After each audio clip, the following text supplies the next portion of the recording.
Bonjour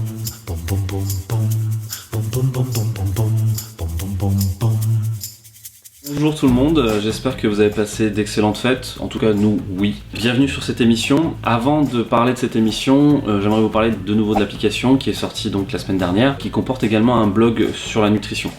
Ce blog va se fournir de plus en plus avec des articles, soit écrits par nos soins, soit bien choisis, reposant sur des études, et à chaque fois on citera les sources. Je ne saurais trop vous recommander de la lecture de l'article concernant les repas de Noël. Ce qui est valable pour le réveillon de Noël est aussi valable pour le Nouvel An.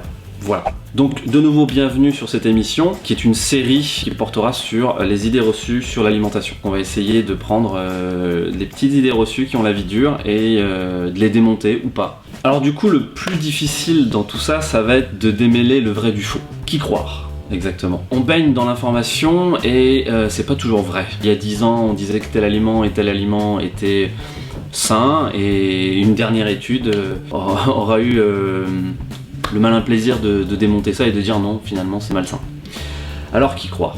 Exactement. Bien sûr, pas les industriels, pas le marketing, pas les publicités, ce sont les charlatans du 21e siècle. Ils vont déformer l'information, bien entendu, prendre un petit critère sur une centaine d'autres, et ils vont insister là-dessus et baser toute leur publicité, toute leur communication dessus, pour que vous mordiez à l'hameçon. Donc, la première chose à faire, bien entendu, c'est de vérifier ses sources. D'où émanent ces informations, toujours aller chercher de quelle étude elles émanent, quels ont été les résultats, quelles ont été les circonstances de cette expérience. On peut aussi juger de cette qualité-là. Il faut aussi aller chercher du côté des organismes indépendants, ça c'est très important.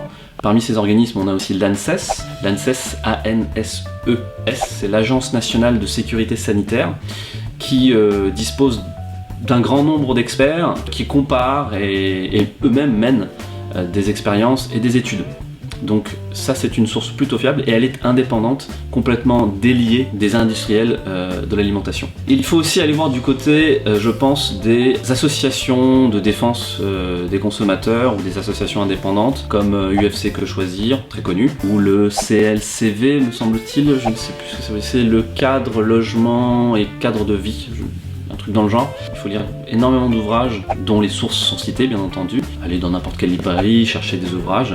Pas sur les régimes, bien entendu, parce qu'à chaque fois on va prôner un régime. Non, vraiment sur l'alimentation. L'alimentation pour les sportifs ou de l'alimentation en général. Bien sûr, on peut aller sur la toile, c'est quand même assez pratique d'aller chercher sur internet. Mais encore une fois, soyez toujours sceptiques et analysez toujours l'information qui vous est donnée et surtout retrouvez les sources. Du coup aujourd'hui on va parler d'un sujet très important, d'une idée reçue qui a la vie dure également, qui est: est-ce que les abats donnent du cholestérol ? Voilà. Je pense que c'est une idée reçue qui pourra intéresser beaucoup de gens, parce que tout le monde aime les abats, j'en suis sûr. Voilà, tout ce qui est rognon, tout ça, c'est juste succulent, n'est-ce pas ? Et donc je trouvais ça important de parler de ça. Et puis je fais ce que je veux.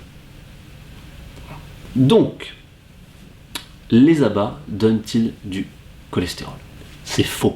C'est faux. Voilà. Et je pense qu'on a fait le tour. Donc, je vous souhaite bonne année. Hein. N'oubliez pas les fausses résolutions de 2017. Et puis, allez, salut. Hein.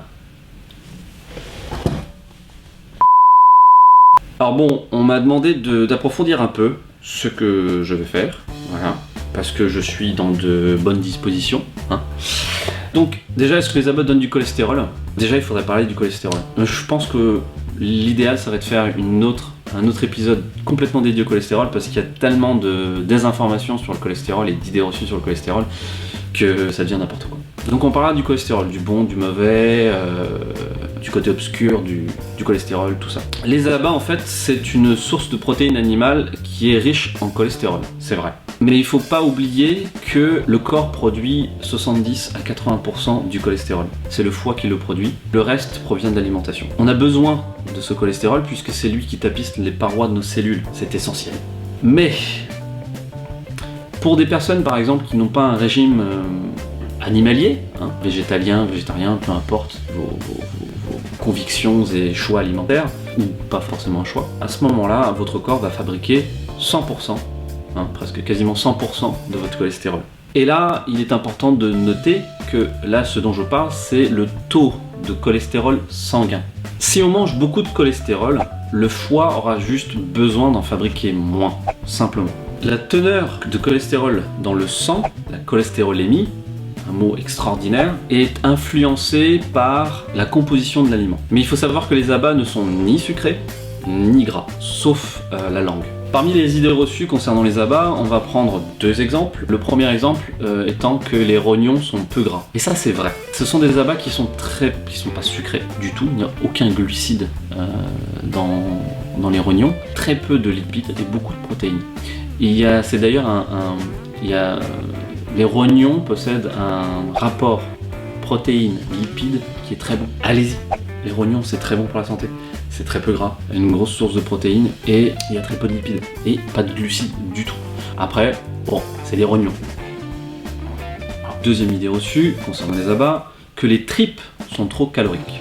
C'est faux. C'est une idée reçue que de croire que des aliments sont trop caloriques et donc grossissants. Toutes les calories ne se valent pas déjà. En termes de rapport protéines-lipides, on est très bon, on est très bon. C'est-à-dire beaucoup de protéines. Les tripes sont très peu grasses, faciles à cuisiner. On peut les compléter avec des légumineuses. Il y a un rapport protéines-lipides, le rapport PL, qui est juste extraordinaire, c'est-à-dire beaucoup de protéines, très peu de lipides. Et en ce qui concerne les tripes, peu de glucides. Là encore une fois, c'est une question de goût. Mais c'est un apport protéinique assez important, assez intéressant à considérer, je pense, quand on n'est bien sûr pas végétarien, végétalien, vegan, ce que vous voulez. Voilà, c'est la fin de ce premier épisode. Vous, de votre côté, n'hésitez pas à vous renseigner davantage sur le sujet, que ce soit au sujet du cholestérol, mais on y reviendra, qu'au sujet des abats, on n'y reviendra pas, vous inquiétez pas. On parlera d'autres choses la prochaine fois, je pense plutôt des abricots. Si cette vidéo vous a plu, n'hésitez pas à nous le faire savoir, n'hésitez pas à commenter, à la liker, à la partager. Donc en attendant, portez-vous bien et puis courage pour l'entraînement et courage pour la fin d'année. N'oubliez pas vos vraies fausses résolutions de 2017. Et puis on se tient au courant. Allez, salut!